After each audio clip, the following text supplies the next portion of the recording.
Meeting to order, September 27th, 2017. Adequate notice of this meeting has been provided by a posting on the bulletin board in Village Hall, by mail to the Ridgewood News, the Record, and by submission to all persons entitled to same as provided by law of a schedule, including the date and time of this meeting. Roll call. Councilman Hache. Here. Deputy Mayor Seaton. Here. Councilman Voigt. Here. Councilman Walsh is absent. Mayor Knudsen. Here. Please stand for the flag salute.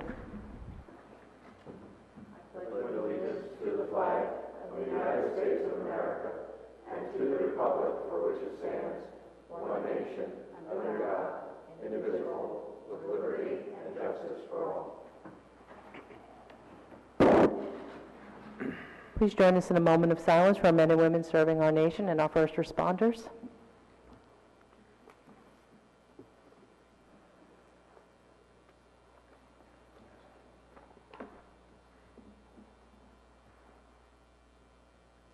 Okay. Thank you.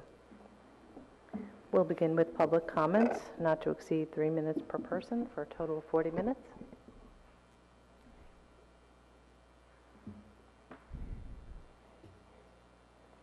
No public comments? Nope. Okay. All right, great.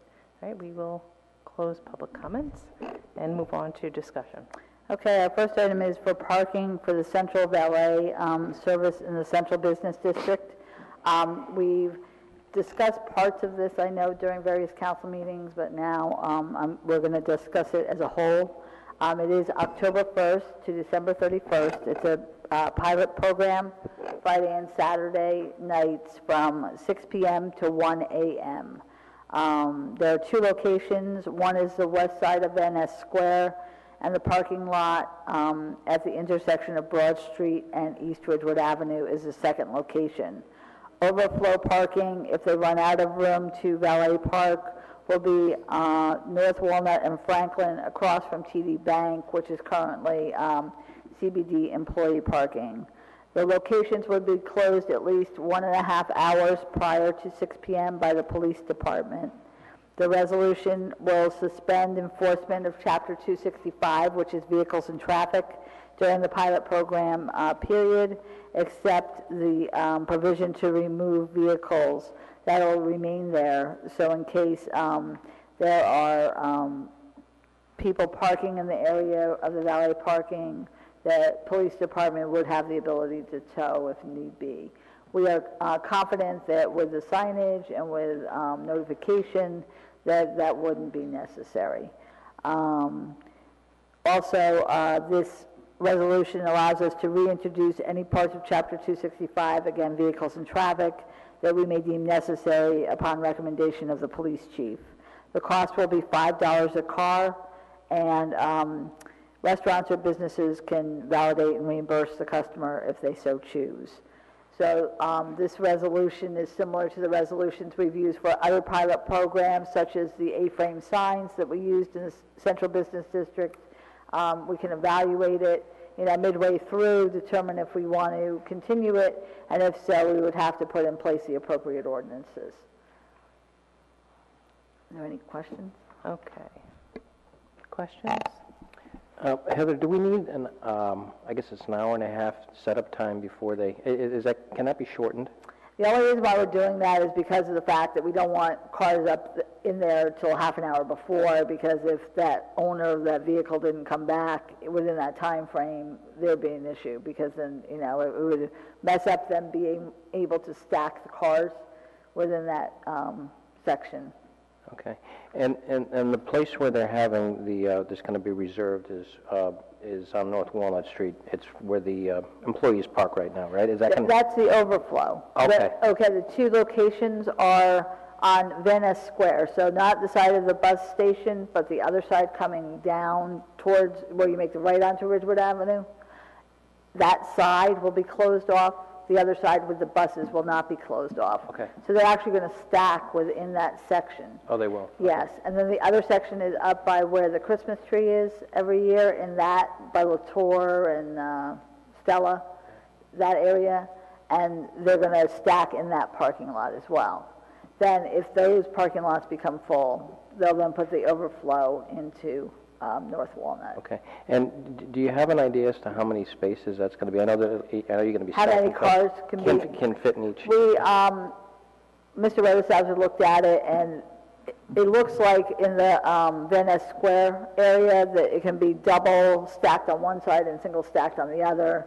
As far as the other up by the Christmas tree location, we haven't determined how many up there, but the North Walnut, obviously with stacking cars, could probably fit, I don't have a number, but a lot of cars. Yeah. So, yeah, we're estimating between all of the lots at least 100 cars, but I think it may be even a little bit more. So you think that's going to be adequate for? If it's not, we can always amend, we can always do another resolution to indicate another section that may have to be. I mean, it's going to have to be tweaked as we go along. I hope that, it will be so successful that maybe we will have to look for another area. Okay. So, When you say 100 cars, it's 100 cars, so basically per seating. I mean, restaurants will have 2 or 3 seatings per night, so then technically it's 200, 300 cars per night. technically, it could be, yes. However, keep in mind that our existing valets will continue. Right. So Roots and Park West occasionally do have valet, so. But they're using private lots anyway. It's not interfering with our capacity to No, park. no, not at all, that's true. Okay. Thank you. Okay. Has there been any feedback from businesses for the employees who do park there? Because, I don't know, it might be an inconvenience on a Friday for people who currently use that lot to leave early if they have to leave early or move their car. We haven't received any feedback yet from those businesses, but we can certainly make them aware of the fact that this is going to take place. I know with Councilman Hache being the liaison to the chamber, that he can certainly make them aware of it as well. So this actually begins October 1st, but it's going to be October 6th because that's the first Friday. So, we have a little bit of time still to get the word out that as of 4:30, they would have to be out of that lot on a Friday.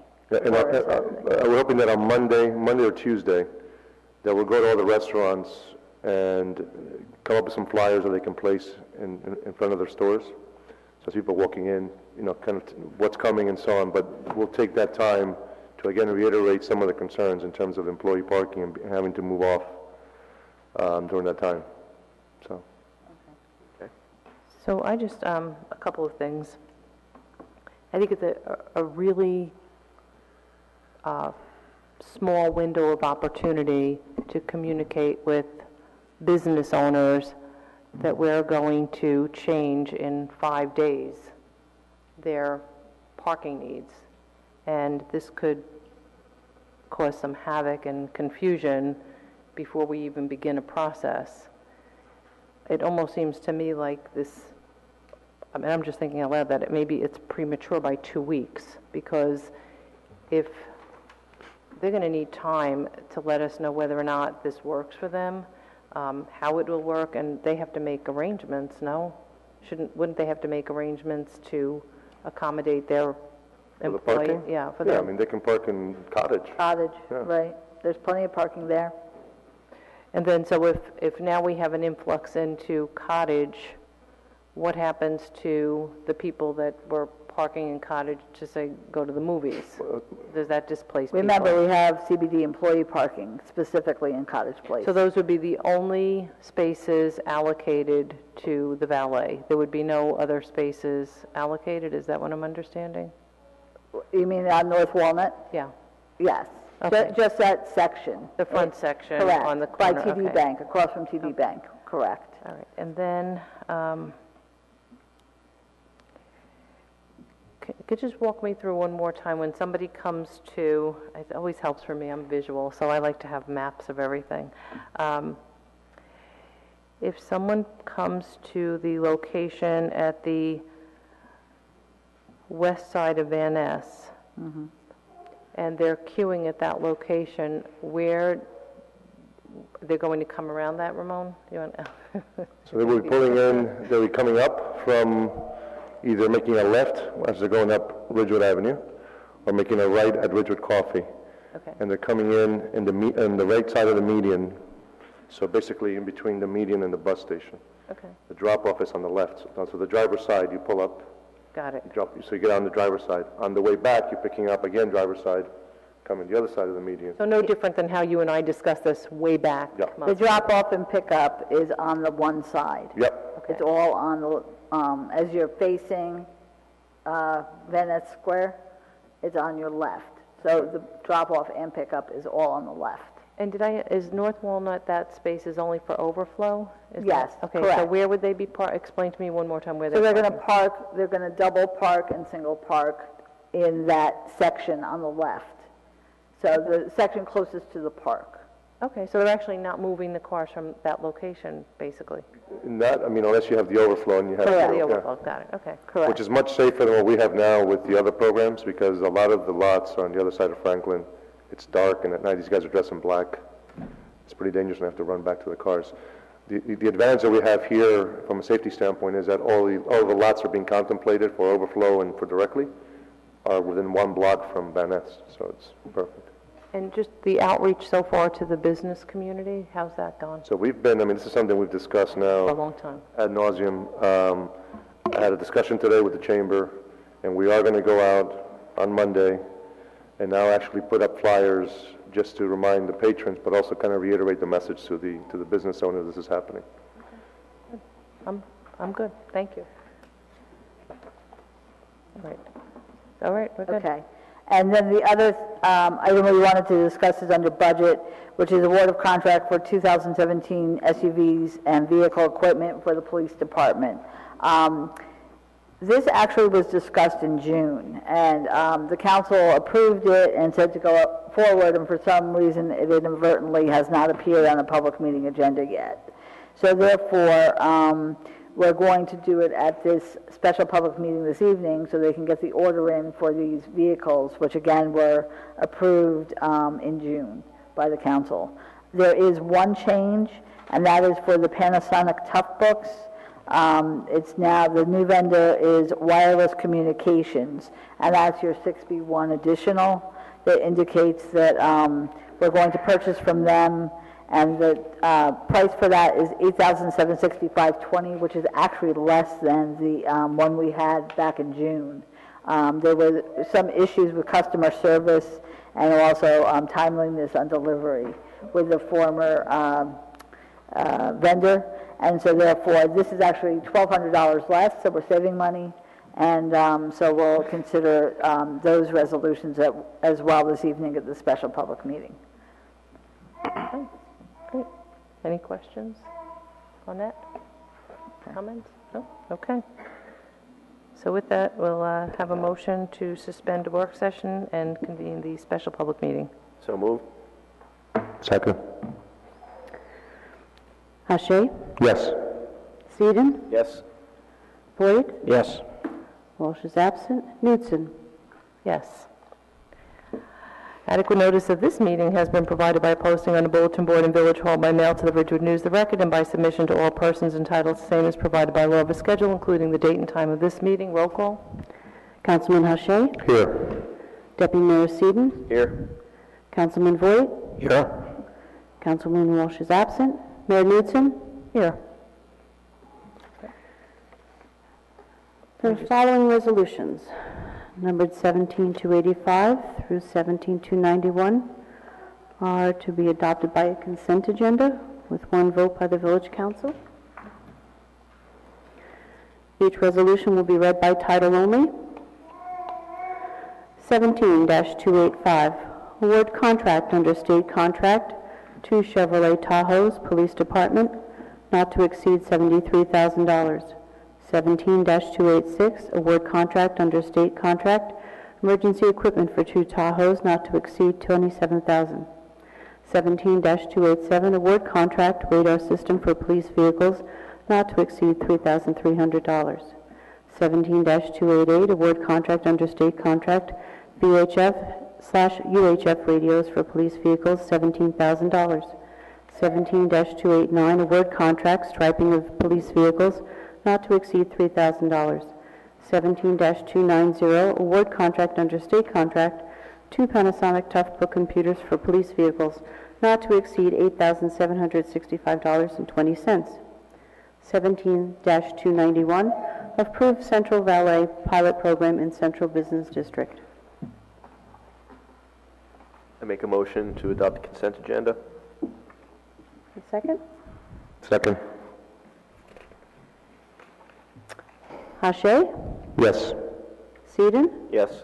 Voigt? Yes. Walsh is absent. Knudsen? Yes. A motion to adjourn a special public meeting and reconvene the work session? Have a motion? So moved. Second? Second. All in favor?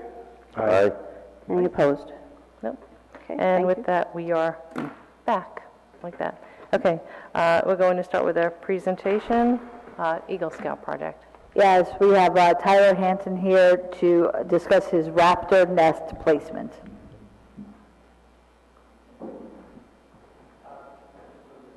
You can put it on the table. It's very cool.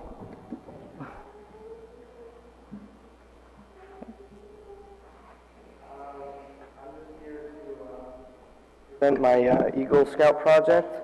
So in the project, we built raptor nests, which is a declining species. So we built nests for them to habitat. I put about 85 hours into this project, and I've had 12 volunteers from Troop 5 to come help me build the nest.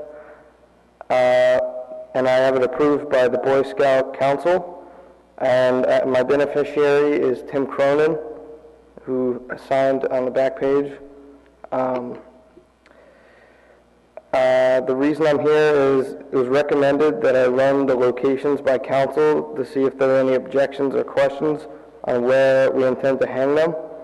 I picked the places deliberately and scouted out locations that would be good for the birds, the people hanging the nests, and the people in the town. I picked spots where usually people wouldn't, like if the nest were to fall or something, it wouldn't fall near people or on someone. They will be hung with two 6-inch screws on the top part. Yeah, that's what I got. Okay. So could you just explain to us the raptors that might go to that nest? The types, is that a question? Raptors, right? They're birds? Yeah, they're a species of birds, yeah. Right. Well, They're big birds. oh, that's not that's not a species? I'm sorry. It's like a type of bird. Oh, yeah. okay, got it. All right, I misunderstood then. Okay. How big do they get? How big are they, wingspan? Maybe 12 inches. Are they like hawks? Is that what they are, Yeah. raptors? Okay, got it. I think that was kind of what I was asking, because they are, Yeah, are they the- part of the hawk family? Yeah, they're Okay. like a Birds type. of prey, yeah. really, like hawks and... So that, right, I guess that's, so it encompasses all birds of prey. Oh, okay. Yeah. I got the nest idea from raptortrust.com.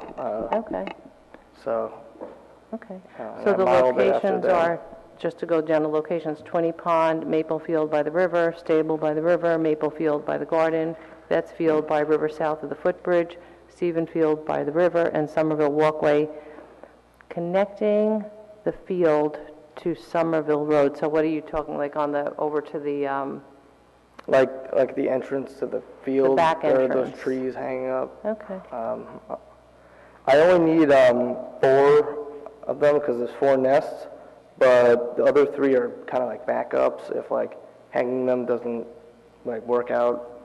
They're going to be about, I'd say, 12 to 20 feet off the ground. okay. All right, anybody have questions? What's the population of the raptors in this area? Do you know? Low, say that. Is it small? Is it a small number? Yes. Okay, I don't know the exact number, but Right. they're declining, yeah. okay. And what do they generally eat? Like mice and Squirrels and, yeah? Rabbits. Small rodents, fish. Moles, those little moles, maybe? See, we're fascinated by the raptors. I gotta admit, I am a bird watcher. I'm a Really? bird lover, and I love the birds of prey. That's why I'm so fascinated by this. That's why I'm asking so many questions. So, anyone else? Good project. Good luck. thank you. Yeah, yeah, I think we're good with this. I think this is fabulous, and Tyler, yeah, thank you very much. Thank you for your hard work, thank you for your effort, and thank you for your service to our community, and good luck with your Eagle project. Thank you. Good luck. Do I need something signed, or? What we'll do is we'll do a resolution at our October 11th meeting, and it will give you approval to do this project. Okay, I know you're probably almost done, but this will actually just say that the village council endorses the project. Okay. Okay? So I should hold off till then? Yeah, October 11th, we can give it to you either the 12th or 13th, a certified copy of the resolutions, or multiple copies if you need them. Okay. Okay? So come here, Village clerk's office on the 5th floor of Village Hall. okay, got it. Okay? Tyler, are you going to keep that just plain wood color, or do they get painted? Okay, I guess it gets darker. Okay, do you need this back? Okay, great. All right. Thank you. Thank you. Very much. So our next presentation is by the Bergen County Clerk, John Hogan. And I know he's traveled to many municipalities in Bergen County, and he's finally made his way to Ridgewood. So we're looking forward to his presentation. Thank you, Mayor, members of the governing body, your village manager. When I first started this 2 years ago, I had a full head of hair. But it's been going on for quite some time. It's my office's Around the County initiative. It was never done before. We thought how we could better serve the people we represent by bringing our office out to them. You've already taken us up on part of our Around the County initiative. About 2 weeks ago, we had a temporary satellite office set right up here in Ridgewood. Some communities we've done multiple times, like Mawa, Hillsdale. The more we come out, the more popular it becomes, the more it's utilized. When now, in my town, it's the second time, I think now, second or third time we're in Northvale, and it picks up more and more. There's been, and we can say this, we have the documents to prove it, thousands of people since we began this that do not have to drive to Hackensack to get a passport, to renew their notary, or a business trade name, for a photo card for senior, exempt firefighters, or veterans. And we have election material too. So our first time out is always a little shaky, but have us back again. As technology improves, we're hoping that we can offer some of the services of our land records area too when we come out. That's one part of our Around the County initiative. Another part is we come out and speak. We do presentations on what my office does. We do presentations on elections. Last year, we were all over the place because a certain individual who's in a high office now was saying that the election is going to be hacked. In Bergen County, you cannot hack an election because it's not web-based. So we had to go around telling everyone throughout the county the sky's not falling, the election will be delivered the proper way. We do presentations for every grade level, every age group. 2 years ago, we had some summer interns, and that's the bottom part of our poster, if you can see it. Some summer interns college students who thought that they were probably smarter than us. And they were a little tired of scanning documents, sealing envelopes, and all that stuff that you do, clerical type stuff that interns do. So we said, you're so smart, you're so advanced, we're going to lock you in a conference room. And we put them in the conference room and asked them to come up with a video of why people should vote. Put the music behind it. The product is on our website. We've used this from preschool, my daughter's preschool class, all the way up to college graduates, senior citizens beyond. everyone welcomes this particular video. Now, it wasn't ready for prime time, so Steve had to do a lot of editing. 2 years ago or last year, presidential election, we went to one of the communities along the Hudson River, and it was about 2 weeks before the deadline for election filing to get registered to vote. We spoke before a high school class, and you know, high schoolers don't have a long attention span, so we started out with that. I gave my reasons why I got registered to vote when I was 18 and why I never missed an election. And by the time we got done, 70 some odd seniors were registered to vote days before the deadline. So it's very effective. Please call on us. If you're looking, your Chamber of Commerce needs someone to come and speak. We've done Ridgewood already too. So please call on us. Finally, one of the responsibilities of the county clerk, one of the main responsibilities is to preserve records. We have some real old records that predate a guy by the name of George Washington that existed when there was a king that was overseeing this whole area. We have all the initial records when all these towns came to be in Bergen County, all 70 towns, the original land maps, the first exempt firefighter certificate. We have a lot of cool older documents. So I said, when I became clerk almost 6 years ago, I said, let's take a look at those. They were in a room. Some of them were in pull-out drawers so they stayed flat, but some of them were also in boxes and folded, which was a little bit unfortunate. So we took some of our staff, we got the county historian in, special gloves, and we took those documents out right in the same room. We brought in a scanner, and we scanned all those documents so that they were preserved somewhat pretty well for the last century, but there's better technology so that we can preserve them forever. So those have all now been scanned. They've been placed in acid-free sleeves so that hopefully we can preserve them forever, and then they were put away again. That's what I'm supposed to do. Then I said, let's take it a step further. We preserved the documents. How about sharing those documents with all the different towns? Because it does no good to just have those in a dark room and stored away. We're not historians. There's no one on our staff who's an historian. The county has an historian, but they're involved in everything. So we rely on them when we can. We brought the historian down and said, how would you present these documents? We roundtable it, and we decided to do what we have tonight, a collage. I want to turn this thing, but one time I turned it and I hit a historian in the head. So we put together a collage for each of the 70 towns, and that's what we've been doing coming out to present this to you. We're not interpreting the documents that are here. We can give you a little explanation. Your community historians, if they're interested in having these documents reprinted so that you can put them up for display, contact us. What's going on in our office is that all of these are now broken down by town. Eventually we're going to get them on our website. We're close to doing that also, so you can go on our website and bring them up. We have a place that's called the Vault. If you've done real estate and title searches, you know it was the Vault 16 years ago, 17 years ago in the courthouse.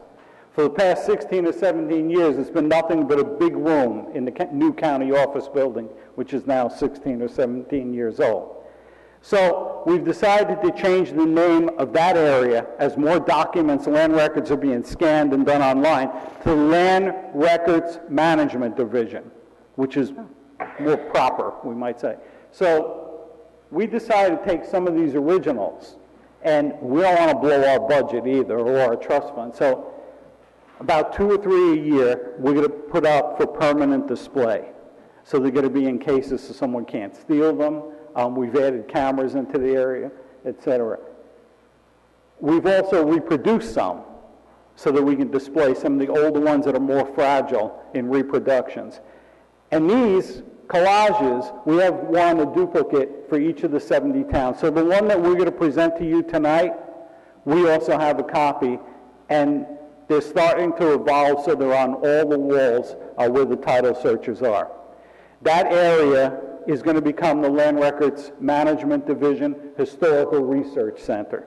And we're going to invite historians to come in. We have some state-of-the-art scanners that we use on a regular basis. We're going to have those for availability.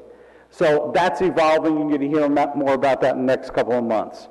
Before we present it, history tells us that in 1700, Mr. Van Emberg built the first home in Ridgewood. He purchased 250 acres. Tell me if I'm wrong, or if there's a historian here who's going to correct me. It usually happens. In 1698, the village was created November 20th, 1894, with the same boundaries that, as Ridgewood Township. What was it called? Godwinville at one time? Does anybody know? And then it goes on to talk about the additional territory and the type of land government. To put it into perspective, the year in which the village of Ridgewood came into being, 1894, was the first college basketball game was played. The state of New York enacted a really important ordinance, the first dog licensing law in New York.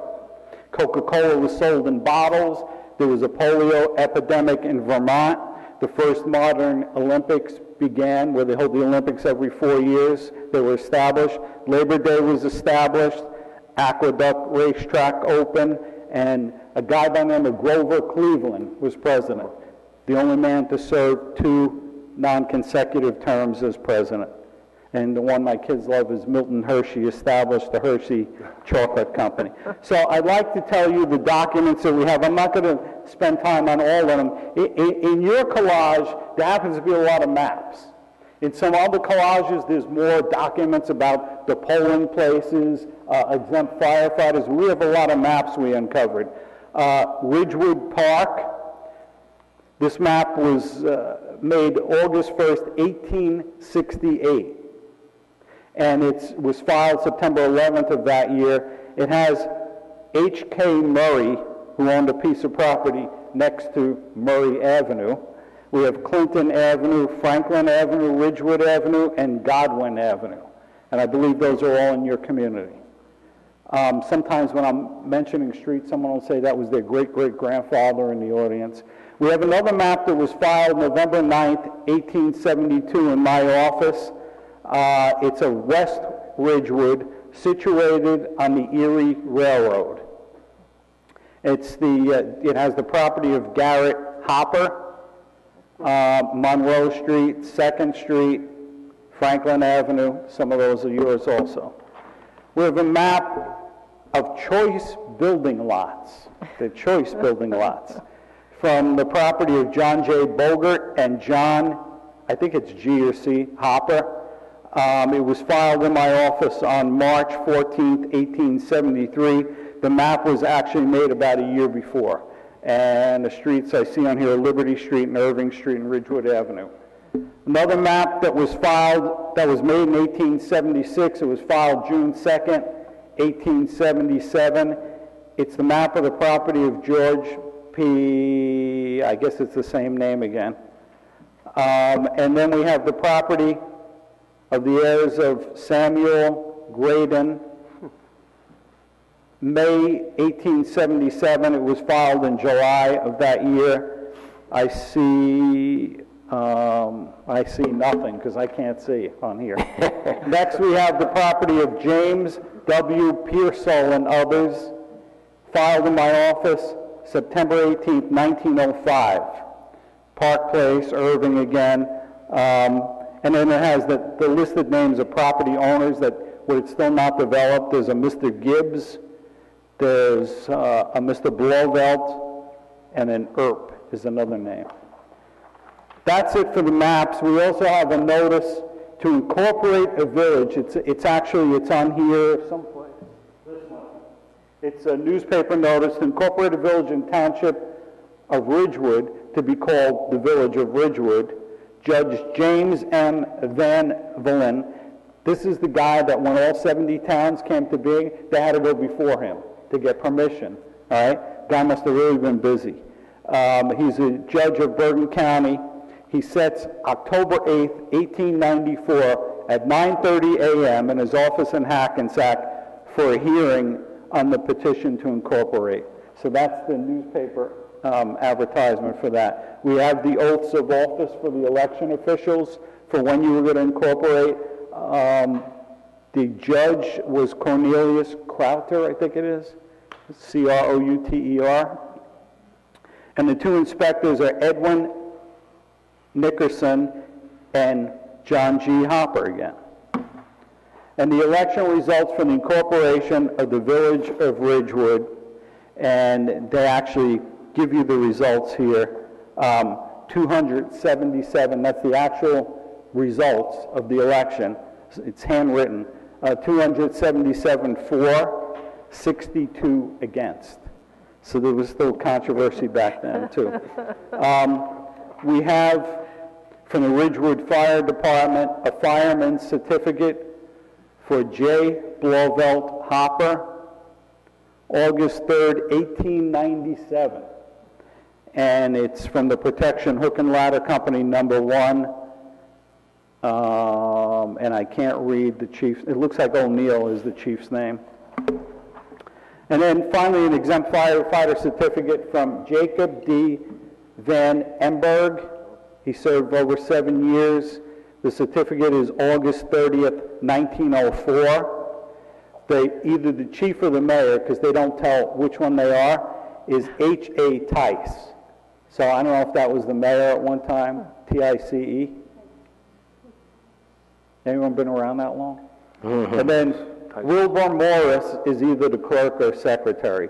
So, mayor, members of the governing body, we'd like to make this presentation. You can display it wherever you'd like in your community. It's meant to promote the history and the pride of your community. Right. Okay? Can we do some photos? Thank you. Yeah, there's some photos. John, if you don't mind, can we come on down? We're going to do some photos. Great. Thanks. All right. Heather, why don't you want to come? Up, John.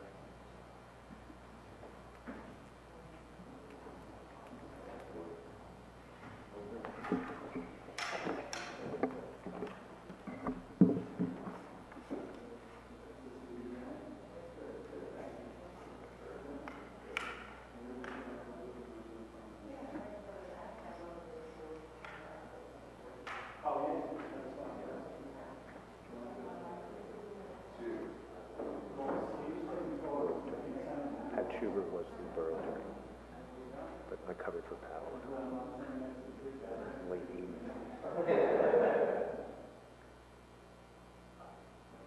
Thank you. Pleasure. Sorry to take up so much of your time. And the difference is I didn't come home now. Have a good night, everyone. Thank you. Thank you. Yeah, Steve, you know,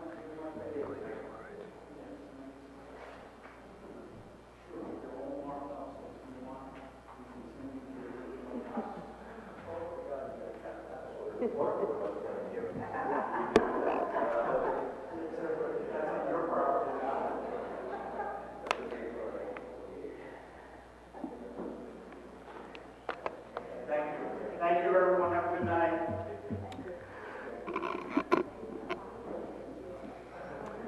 Trip down memory lane. Yeah. Great stuff. Very cool.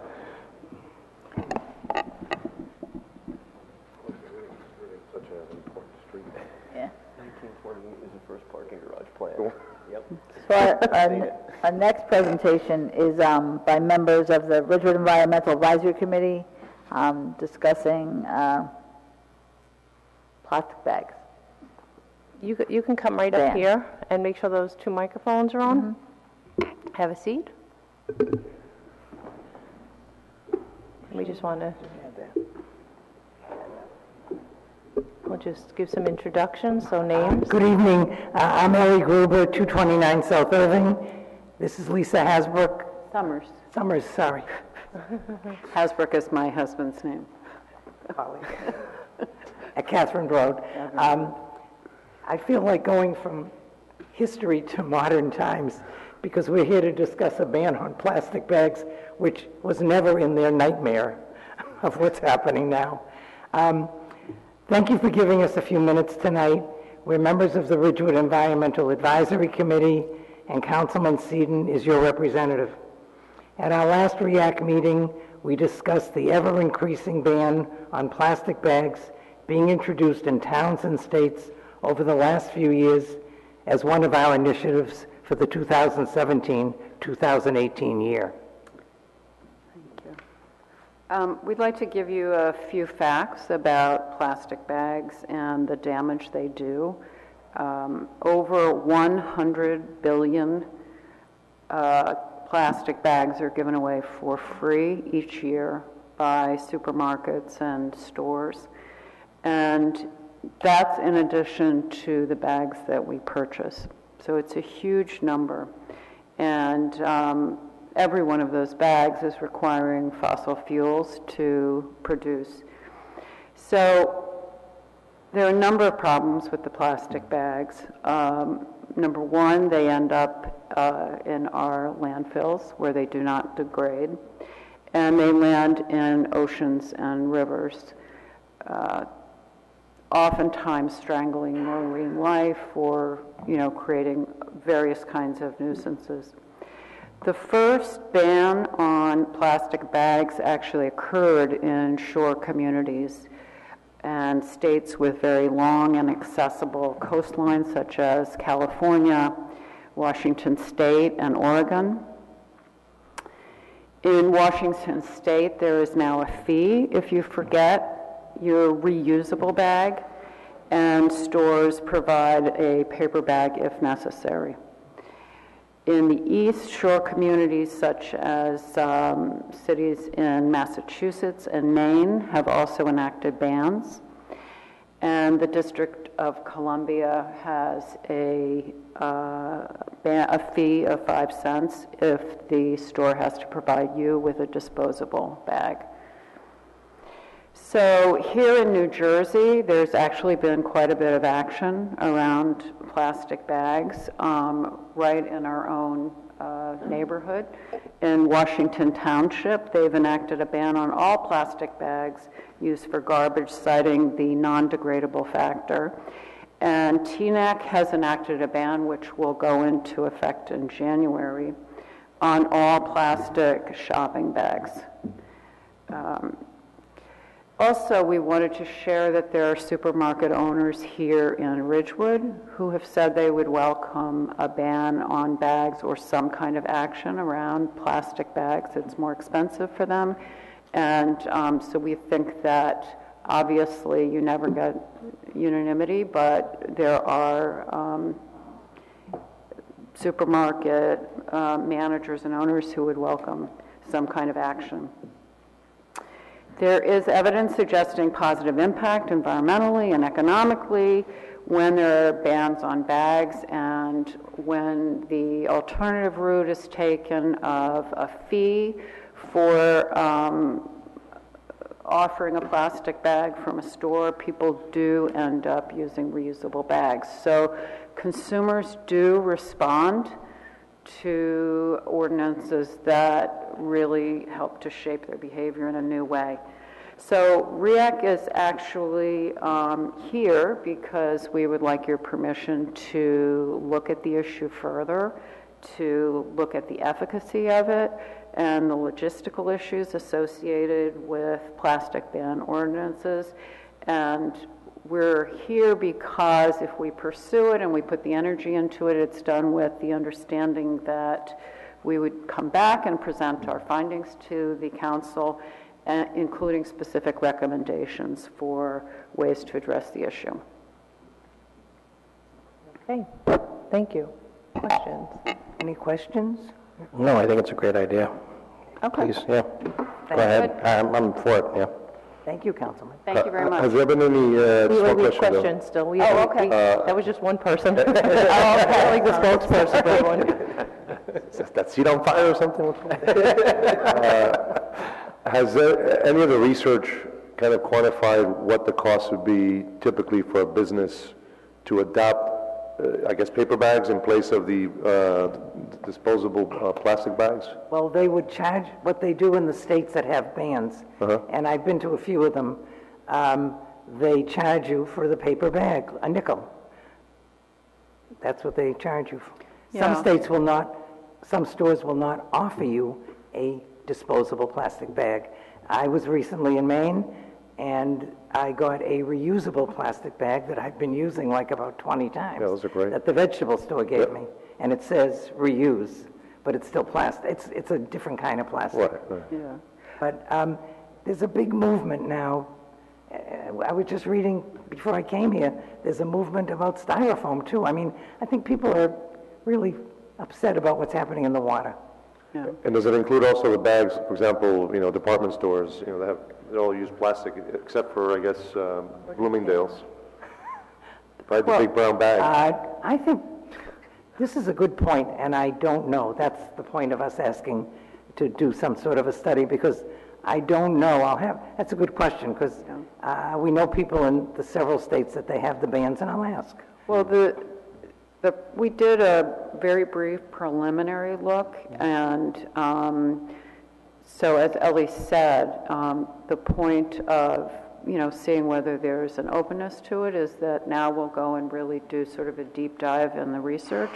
But the preliminary view is that states approach it in very different ways. And it really depends on the specific location that you look at. There are some places where they would give you, it would be a paper bag instead. There's some where it's not even a paper bag unless that paper bag has X amount of recycled material. So one of the things that we can do in looking at this and coming back to you is really being able to present a range of options and what seems to be working the best. But that's part of our... Good question. That's what we're really trying to look at, to really understand how is it done and how do the different ways of doing it compare. Well, I actually had a question. The big brown bag kind of struck me because I was in Lord & Taylor a few weeks ago and was horrified when they put my purchase in a plastic bag and not a shopping bag. So, I mean, not really horrified, but it wasn't the worst thing in the world. But I was very surprised. It's advertising for them, too. Yeah, well, it was interesting that they would make, when there seems to be a shift away from plastic, that they would then decide to put purchases now in just plastic bags. But anyway, I'm interested in understanding if businesses have indicated that they would like to see a ban so that they wouldn't have to have plastic bags and provide them, why wouldn't it be self-initiated? What is there, or maybe I'm misunderstanding what you were suggesting, if that businesses would like to see the ban on plastic because it actually costs them more? Is that what I understood you to say? So why would they need us to pass an ordinance? Why can't businesses that you speak to do that on their own? Why their hands aren't tied? They can make a decision. Can I give you one example of the supermarket where the manager said she's part of a larger chain? So the She chain, had, in Ridgewood, a chain that exists, but she said she's spoken to other managers. They want it. They want it. But So they the have to go to chain- the head honcho, whoever. so corporate, that's nowhere around here, is demanding they use the plastic bag. So if we put the ban by ordinance, they would then have to comply. On the other hand, corporates exist in the states that have the bans. So somehow, there has to be a way to do it. It just seems to me that they should have an obligation to take that initiative as well. For me, I use cloth bags. I've been using them for years. They used to get a nickel for bringing your own bag, and then they did away with the nickel, and I guess people stopped using the... You've raised some great questions, and this is the reason we're going to look into everything. And if there's any more questions, please send them to Mike.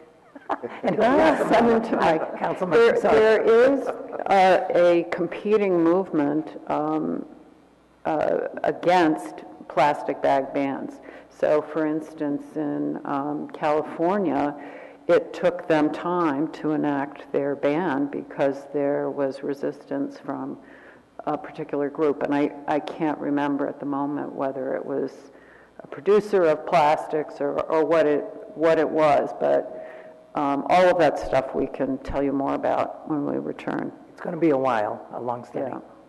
Yeah, I mean, it sounds to me like everybody's supportive of the deep dive and getting as much information as possible, but I would hope that in doing so, we would gauge public sentiment on this.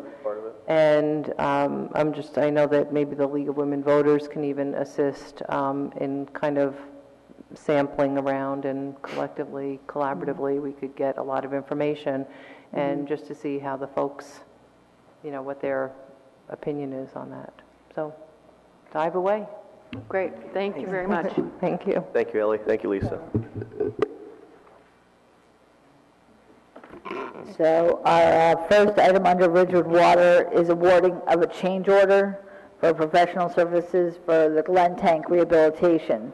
This was originally awarded in June of 2016, and at this time an additional $3,602.41 is required to complete the work. This basically consists of services for obtaining approvals from Midland Park, which is where the tank is located, that were not originally anticipated. So they are recommending the change order be awarded to the original contractor, which was DJ Agarian and Associates from Fairfield, New Jersey. This is a 5.7% increase from the original contract amount, and the funding is in the Ridgewood Water Capital Improvement Budget. Okay, questions?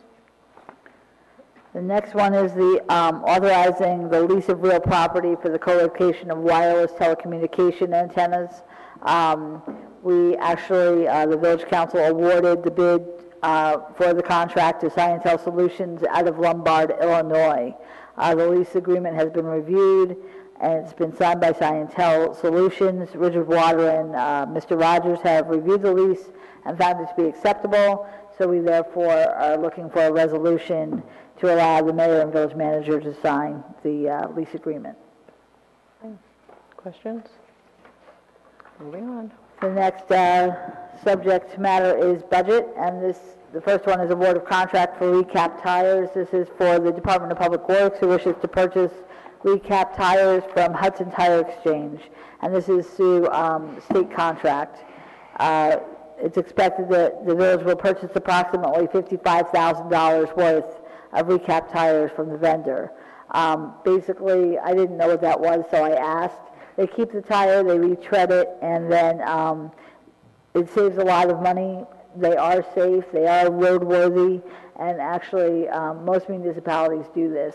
They're mostly used here in Ridgewood on the garbage trucks, and so I learned something new today. No, and I actually was going to ask if recapped was retread, because I know we've used the term retread before, so it's funny that we switched it to recapped. Yeah. That's why I thought it was maybe the caps, but Right. maybe I'm missing. Okay, all good. The next item is concerning the planting of trees. When we went out for paving this year, Mr. Redestauser included in his bid replacing trees in the areas where they were putting curbs and sidewalks, or replacing curbs, or paving. And the low bid, to remind you, was awarded to J.A. Alexander out of Bloomfield, New Jersey. So we've already awarded the $1 million for the paving. He is now looking for an award for $50,000 for the planting of trees in the on the streets that have been repaved. So that's what the resolution is. Questions or comments, anyone? How many trees does that That's a good constitute? question. That I don't know. I can find that out for you. Please. Yeah, Sure. Thank you. And the types of trees, obviously it's going to be, I guess, consistent with what we're recommending. Right, Yeah. there would be, the right tree, right place, there would be non-invasive species, Yeah. all those things. Okay. But, Didn't we had a list with the original work? We had a whole list of the types of trees, right? yes. Okay. Parks Department has a list of approved village trees that we plant in the streets, and there's, I believe, 5 for underwire, so they're shorter, and then there's 5 shade trees, like your swamp maples and your oaks and your bigger trees like that for when there's no wires present. Right. And I actually thought that the village engineer had given us a list previously of all the I think there was, Yeah, there was a we list. awarded the paving. I think Yeah, there was a exactly. It was listing. on the paving list, exactly. So that would be that. Okay, great. Thank you. Okay, the next one is award of contract under state contract for a Ford F-250 pickup with a plow. This is for the engineering division. This is going to replace a 2004 Dodge Dakota, which has several recalls and isn't running very well at all after 13 years of being used by the engineering division. This is different in that it does have a snow plow, so when we do have snowstorms, this vehicle can also be used for plowing.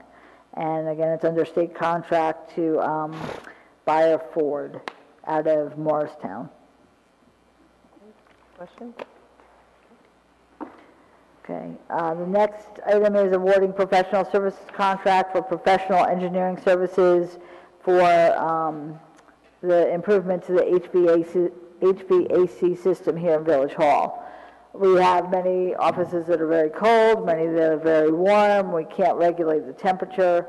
So we actually, the Village Council awarded to Land Associates to look at the HVAC system in Village Hall. They completed their report and presented it internally here in August. And they have estimated that the total cost is almost $300,000. This is actually in our capital budget though for this year. So the next step is to prepare construction documents. This work will include the preparation of guidance documentation to the village in performing some of the recommended work. And what I was told is that work, which we believe can be done in-house, will be done first and then given to us so that we can do some of the preliminary work on the work that can be done in-house. Right. So that's basically it. So then we'll get those bid documents back, and then it's up to the council to decide whether or not we go out for bid or not. But as I said, there are several items which can be handled in-house, and these bid documents will help us in doing so. Questions, anyone? Okay. Okay. So, manager's report. I do want to report that the 2017 leaf pickup flyer is in the process of being delivered to Ridgewood homes and businesses. The process is similar to 2016, where the leaves are placed in the street at the curb during certain dates, and then the leaf pickup crews come by after those dates to pick them up. All 4 sections of the village for the leaves will have 3 pickups.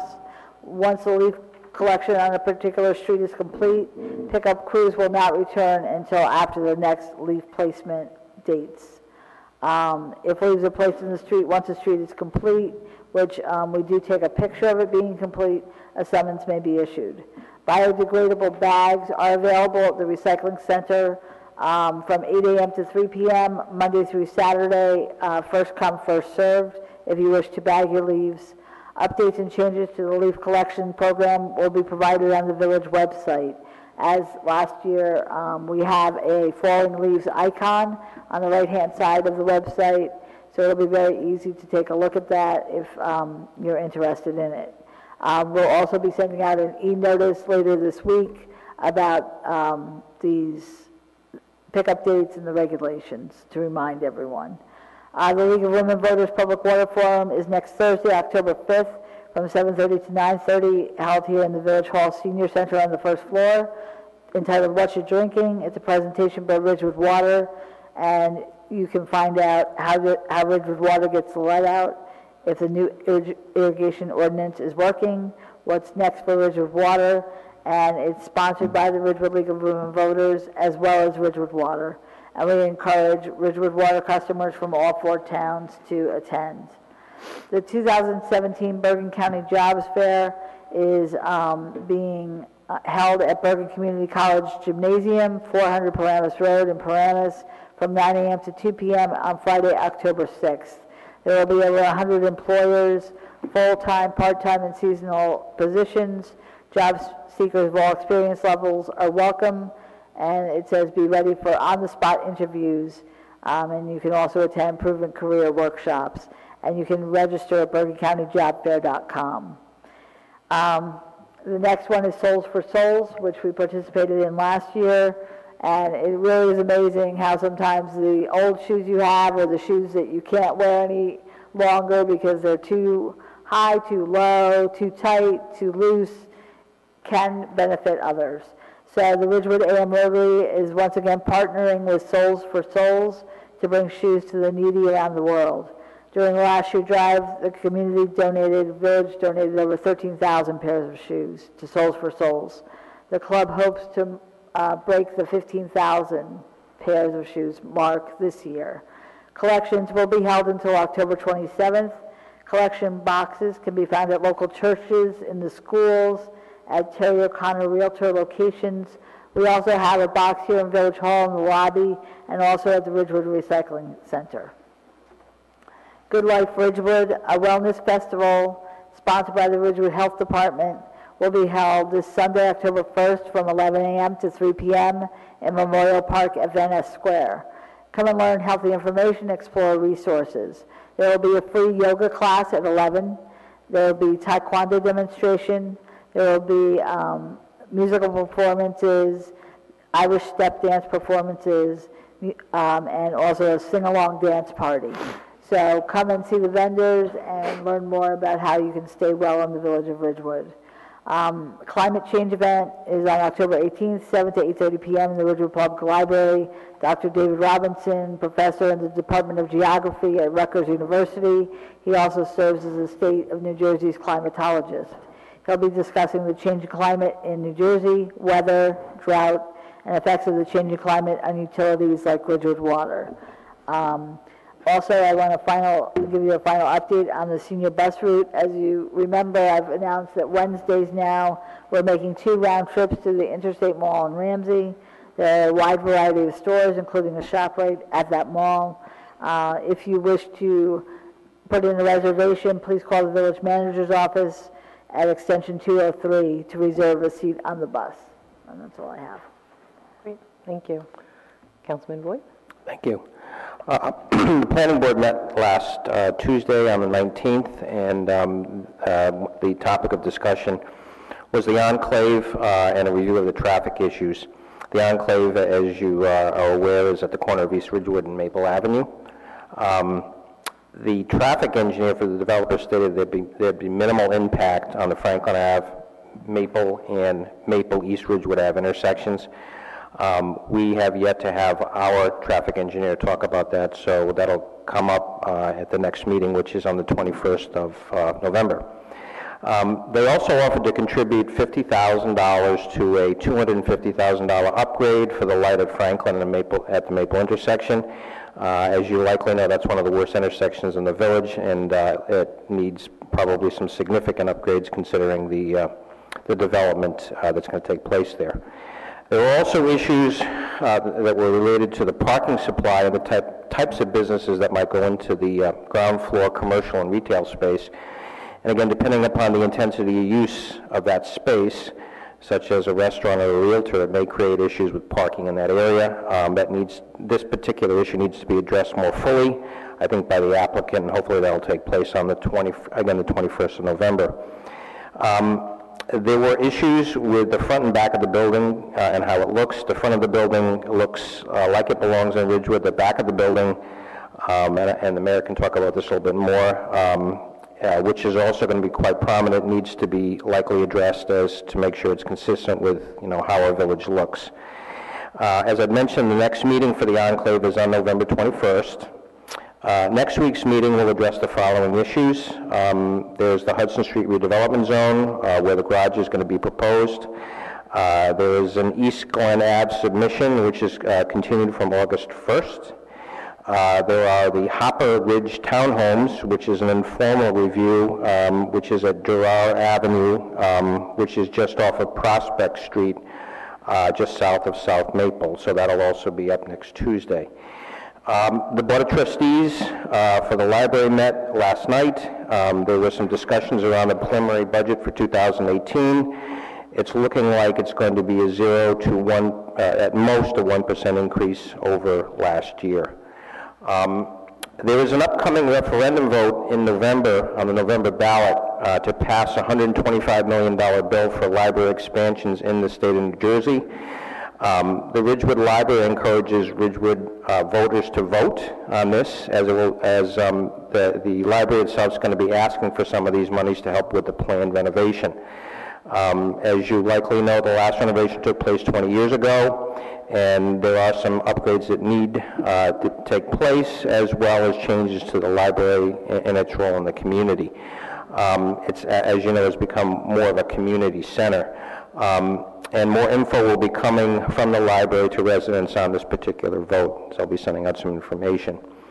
To date, in 2017, there have been over 210,000 people who have visited the library, which is up from 200,000 in 2016.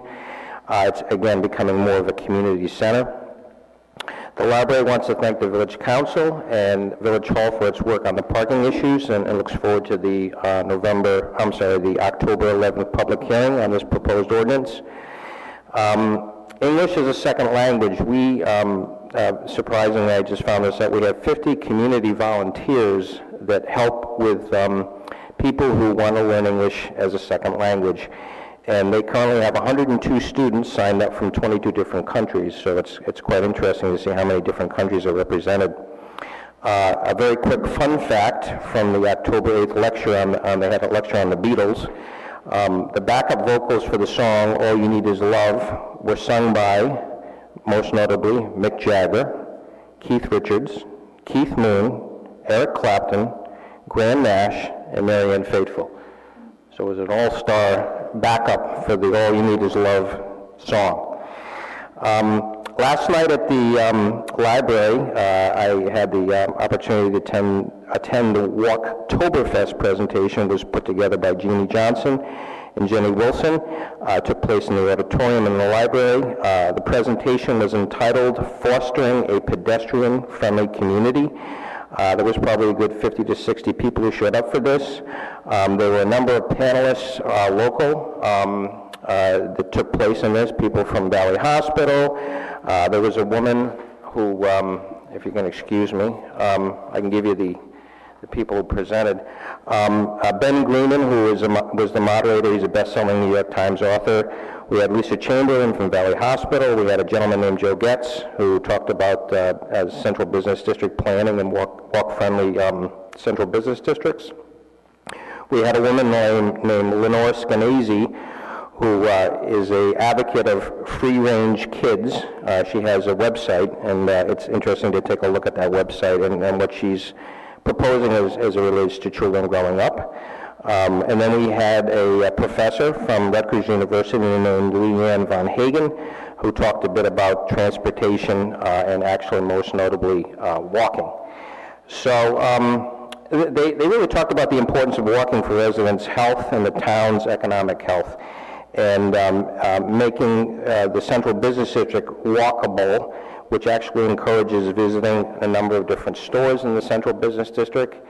They talked about how walking really affects people's moods, their thinking, how people interact with each other, their depth perception, believe it or not, and that all that takes place much more keenly than in driving in a car, and obviously has some tremendous benefits. It was actually a really good discussion, and I want to thank Jeannie Johnson again and Jenny Wilson for putting this together. Also want to thank Catherine Schmidt for the decorated cookies that she made. They were actually very good. And then on the website, the Walktoberfest website, there will be scheduled walking tours, which I believe a number of the council people have signed up for to be, I guess, hosts of.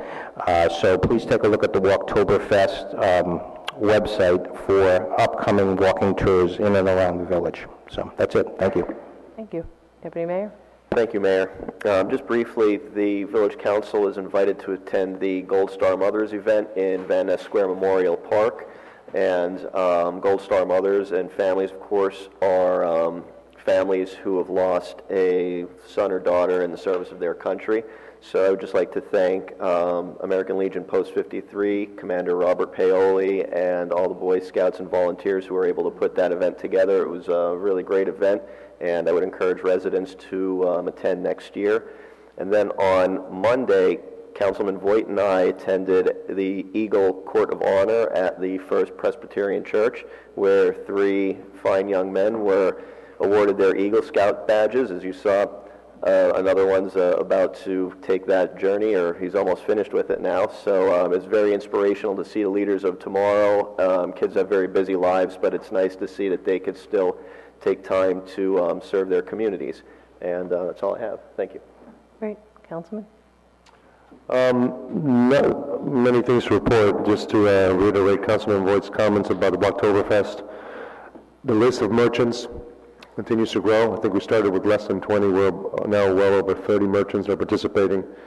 And the list of ambassadors that will be taking people on tours, council members included, also is over 30 people now. So we're getting a lot of support from the community, which is wonderful to see. There's an upcoming water forum from the League of Women Voters. Watcha Drinkin' is called. It's a flyer right here. Pretty nice looking flyer. And that's going to take place on Thursday, October 5th, 7:30 and 9:30, right here downstairs in the Village Hall Senior Center. So please come out and listen. The last War Forum that was hosted by the League was excellent, and now they've set the bar pretty high, so I don't think they're going to disappoint. Just a reminder, stickball tournament for the homeless will take place on Saturday, October 7th. Registration begins 9:30 a.m. Behind the back of the Knights of Columbus Hall. All I have. They have a bigger stick and a bigger ball this year. It's a tough thing. Okay, thank you. So for me, CRAB met Wednesday evening, Community Relations Advisory Board.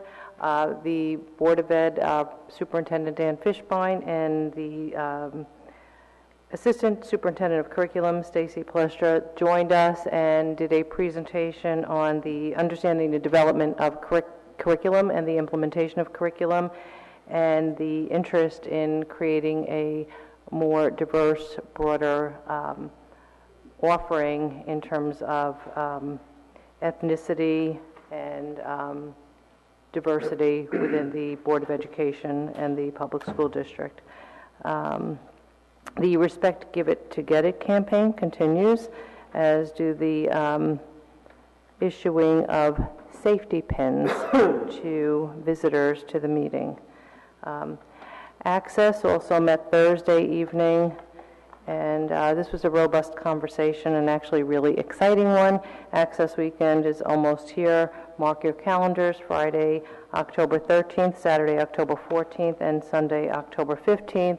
And on October 14th, there's a family concert, 10:30 to 11. There's a community fair, noon to 1. And then the live music and dance and a fashion show from 1:30 to 2 p.m. And everyone is welcome to join us, and this raises an awareness of our special needs community. And this year I will be hosting the fashion show, which is really exciting because it's a wonderful event. We also discussed employment opportunities and within the Central Business District and local businesses.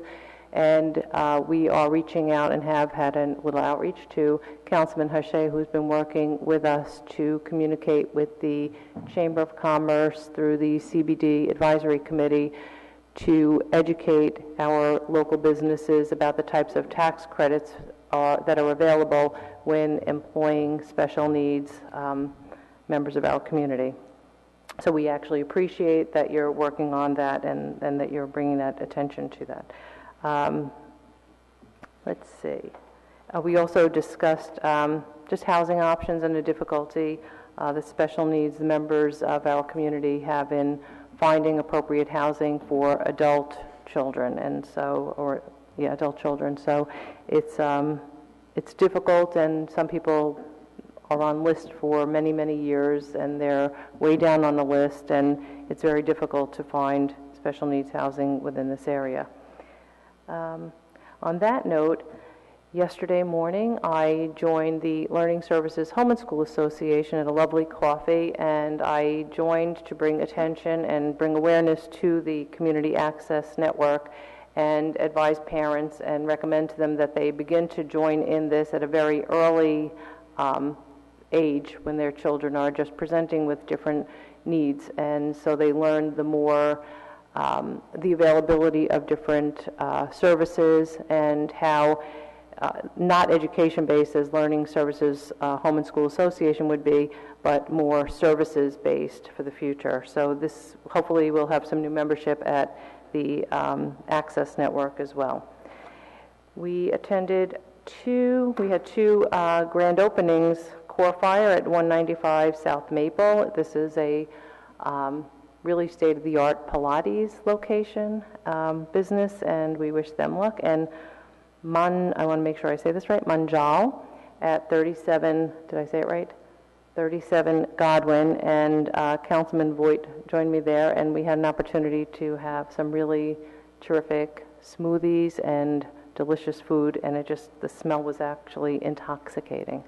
It was really wonderful.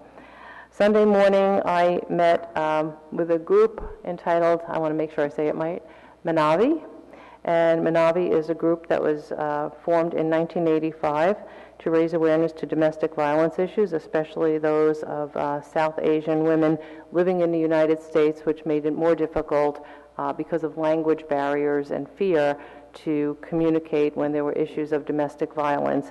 And so I was joined there with the group at the Duck Pond, and the Bergen County prosecutor also joined us, and it was really fascinating. We heard from a survivor of domestic violence, and anybody can visit their website, manavi.org, and learn more about Manavi. And tonight at Ridgewood High School, there were an event, Tacos for Texas and Florida. This was actually put together, organized before the hurricane hit Florida. So it began as Tacos for Texas, and this was a Project Interact program, and funding that was raised will go to the Run for Hope Foundation, and Project Interact will help distribute those funds on an as-needed basis to hurricane victims. And it was a wonderful event. The Ridgewood High School marching band and other musicians played. Unfortunately, had to leave early to be here, fortunately or unfortunately. But we did want to thank everyone involved, Frank Del Vecchio, Run for Hope, Lynn Feeney and Nancy Riley, Project Interact, with over 300 members of that program that volunteer their time to do good things. And so we were really appreciative, and they did a terrific job, and it was jam-packed when we left, and actually the deputy mayor was also there, so it was really a great event. And last thing, I wanted to speak about planning board. So yes, there was discussion about the front facade of the building. The structure is absolutely beautiful. There was some request to have some additional elevations and renderings of the south, north, and west face of the buildings, just to better understand how this will look, because you will have a vantage point. It will be very prominent coming from a variety of directions throughout the central business district, and it's will be a statement building, and we want to make sure that it looks appropriate from all angles. Also, Councilman Boyd, I think we missed that the planning board will be convening on October 18th for the KS Broad application on an amended site plan, and because I have Jamboree, it will not be starting until 8 p.m., but that's okay, and that's on that one. And finally, I just wanted to speak about one of our planning board colleagues and a Historic Preservation Commission colleague, Isabella Altano. Isabella is presently on a leave of absence as she works through stage 4 lung cancer, and Isabel is not doing well, so we just ask everyone to keep our friend, our fellow resident and colleague in your thoughts and prayers. And with that, that's it.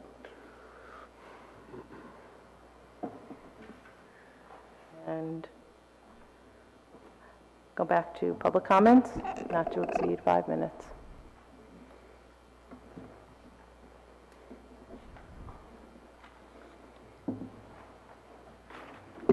Good evening, Boyd Loving, 342 South Irving Street. I'd like to make some comments about the Central Valet.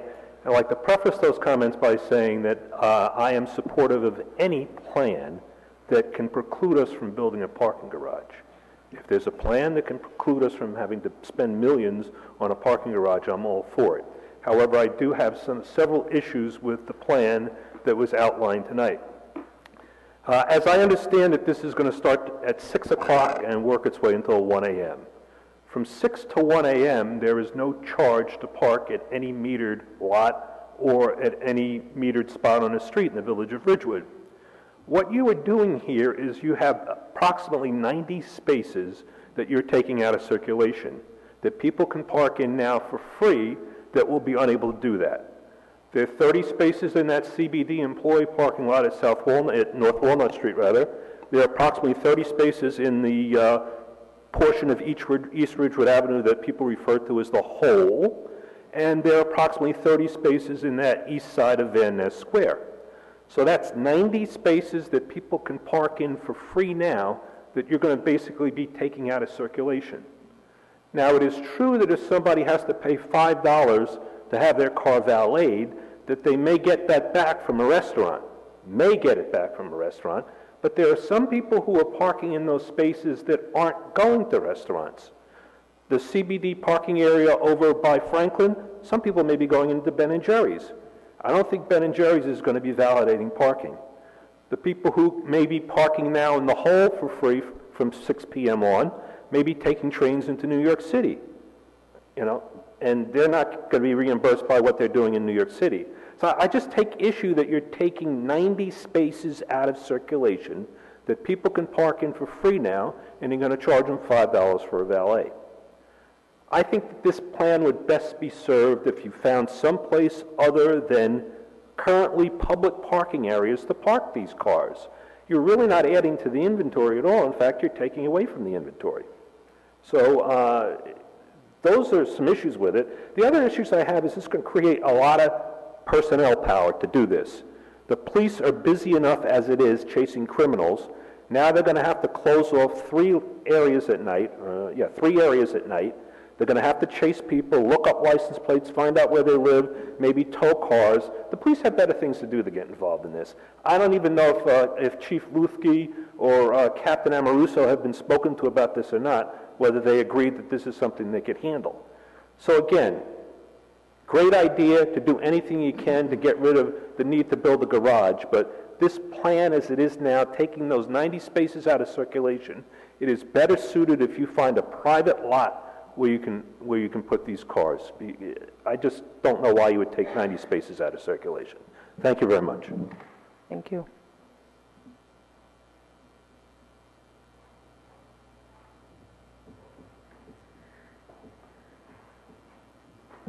Good evening, Ann Loving, 342 South Irving Street. I was unable to attend the CRAB meeting last week, but I was interested to hear your report, Mayor Knudsen, that Dr. Fishbein was there and there was discussion about the school's curriculum. I know that the bylaws of the CRAB are coming under review and the membership and whatnot, and it's just, I'm not asking for an answer to this, but it's interesting to me that the Community Relations Advisory Board would somehow be getting entangled with the school's curriculum. That just seems like a really broad reach for that committee. Thank you. Thank you.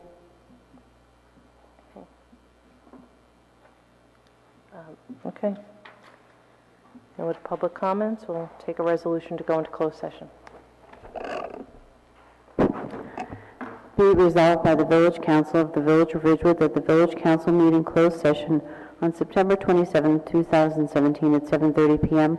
or as soon thereafter as the matter on the agenda can be reached, and that said closed session be held on the caucus room on the 4th floor of Ridgewood Village Hall, 131 North Maple Avenue, Ridgewood, New Jersey. Be it further resolved that the matters to be discussed in closed session are limited to legal matters to include Valley Hospital, COA, Barrington Road, contract negotiations to include potential purchase of properties, and personnel contract negotiations to include supervisors union contract. Personnel will include boards and committees. This matter is allowable under NJSA 10:4-12 at sec. Be it further resolved that the minutes of this meeting shall be made available to the general public when such matters have been deemed completed by the resolution of the Village Council. Motion to go into closed. Second? Second. All in favor? Aye. Anyone opposed?